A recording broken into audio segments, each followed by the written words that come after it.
I'm delighted to say that it's the viola player, Timothy Ridout, who joins us now. Welcome. Good evening, thank you. And you've just come straight from that performance of the B minor Mass. How was it in the hall? Absolutely incredible. The music just washes over you, and it's one of my favourite pieces. I thought the opening was fabulous, having the chorus amongst the audience. Yeah, exactly. It feels like you're in the choir almost. Something I grew up actually singing a lot in choir, so it's wonderful to have that feeling again. And there was a wonderful sort of circularity in that he had the choir back in the audience for the close. Exactly, that Donna Nobis Pacem was really magical. It's such an amazing piece of music. I mean, we were talking earlier and saying, could this be the greatest piece of music ever written?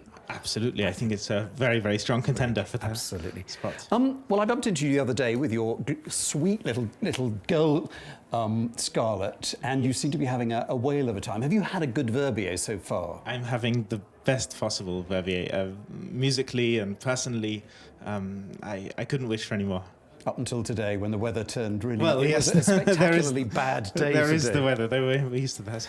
No, I've resisted using the words busman's holiday because I thought, with lots of visitors from abroad, they wouldn't have the faintest idea what a busman's holiday is. But I feel speaking to an Englishman, you would understand what a busman's holiday. Basically, for those people who don't understand, it's when people would go on holiday, and needless to say, the bus driver would drive them. So he was having a holiday and doing his work. And is it a busman's holiday for you? Well, I suppose you could call it that, but no, it's just such a pleasure being here and playing with some musicians I've never collaborated with before, some musicians I'm a huge fan of, and it's incredible. All the collaborations, all the people you meet, just walking down the street. It's so many people I hugely admire around here, and it's been wonderful musical collaborations. Also, the chance to listen to so many concerts.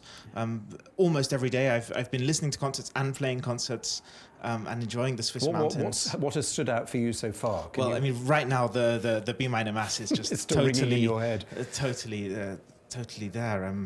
I don't know. Every moment is so intense. You live in that moment and in that world. And the other night I heard Leonidas Kavakos playing the sonatas, the Bach sonatas.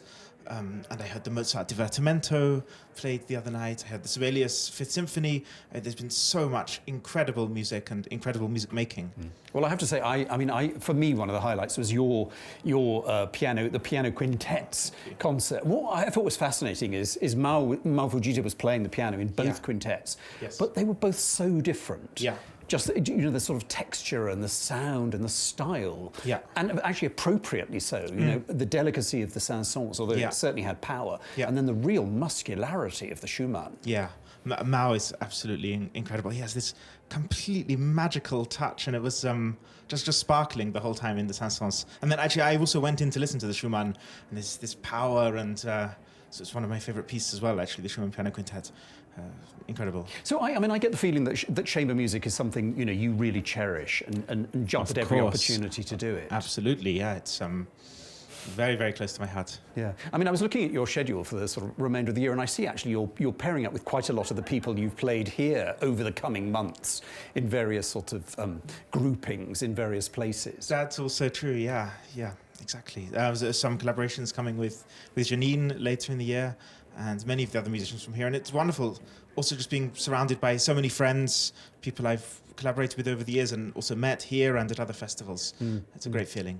And as a soloist, it seems to me we're living in, possibly a sort of golden age for viola players. The most spectacular lineup of viola players who are in town at this very minute. But you seem very lucky because a lot of composers seem to be responding to commissions from violists. I don't like that word, viola players. Absolutely, yeah. I think it's a kind of renaissance, or in fact just a birth of the viola in a way. And I feel very lucky that the wonderful British composer Mark Simpson has written me a great viola concerto, which will feature a lot in my next season. Yes, I see you're playing it in September. It's coming back. Is that the sort of start of a run? Yeah. So I start in September with the Royal Liverpool Phil, and then in Winterthur with the Music Collegium, and then with Phil Zoud in the Netherlands later in the year. And is it a work that orchestras take to their heart? Yeah, so far it's only been played once. It was with the Deutsche Symphony Orchestra Berlin. With Robin, exactly. And the orchestra seemed to really live the music, and Robin had completely embodied the piece. And I'm hoping that all of the other orchestras will enjoy it as much as as I have been enjoying so far. What has Mark Simpson brought out in the viola, do you think, in that concerto? I think the incredible thing about Mark's music is he encompasses such a wide and raw emotional range, from this sort of edge of the seat white knuckle ride, excited feeling to the most heartbreaking moments, to extreme tenderness. He really just takes you on a journey with his music, and you're in a way forced to listen. You're sort of clinging on with this incredibly quick-paced and heartbreaking music. Wonderful. Now we've got a little game to play. If you turn behind you, you'll Okay. see the Verbier Wheel of Fortune. Now, if you could go and stand to the right of it and give it a little push, not too hard, otherwise it would be going this out. way? No, the other way. Oh, this way? Okay. Wonderful. Yeah. Do you think I think we've talked about Verbier quite We a lot. have talked a bit about Let's give it Verbier. another whirl. Okay, another spin. Oh, that was maybe a bit too hard. I think that's just about on mentor. That's on mentor, I think so. Do you have a mentor? Yeah, there's been many people I would call mentors in my life. I suppose one of the most important was the teacher I studied with in Kronberg Academy, and her name is Nobuko Imai. She was a huge role model to me, and one of the great violists of this and the past century. I think she's now 82 years old, and she's played with everyone and played everywhere, and left an amazing discography. Incredible discography, yeah.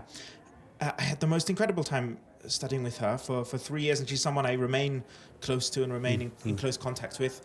And aside from the, of course, brilliant lessons and musical and technical advice, we spent a lot of time talking, and just, I think in a sense, that's one of the biggest things I took away from her attitude towards people, her incredible positivity and forward-looking energy, and just this so many stories of great musical partners over the last more than half a century. She's been active, playing with everyone. I mean, as a viola player, you do have this sort of central position. You know, whether you're in an orchestra or an ensemble, you're in the middle. Absolutely. And there's something very special about that. Yeah, completely. And the viola has this kind of chameleon-like possibility. It can completely disappear into the texture while still playing a very important role, and then it can suddenly find itself playing the bass line, and equally can be a melodic instrument as well. Wonderful.